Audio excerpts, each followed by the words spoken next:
Understanding Source of Unity, a guide to English phrases. Hello, everyone. Today, we're diving into the fascinating world of English phrases. We'll be exploring the meaning and usage of the phrase, source of unity. This is especially useful for English language learners who want to enrich their vocabulary and understand the nuances of English expressions. The phrase, source of unity, can be dissected into two parts, source and unity. The word, source, refers to the point of origin or the starting point of something. On the other hand, unity signifies the state of being united or joined as a whole. So, when we talk about a source of unity, we are referring to something that acts as a catalyst or a cause for bringing people together or creating harmony. Understanding the phrase in different contexts is crucial.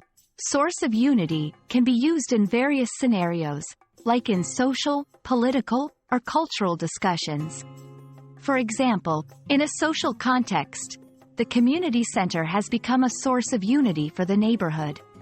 In a political context, the new policy is seen as a source of unity among different political groups. In a cultural context, traditional festivals often serve as a source of unity for the community. Let's look at some sentence examples to understand the phrase better. 1. The national sports team has become a source of unity for the country, especially during international competitions. 2. Music has the power to be a source of unity, transcending language and cultural barriers.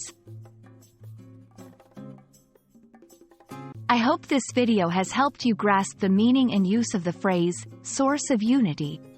Remember, phrases like this enrich your language skills and help you communicate more effectively.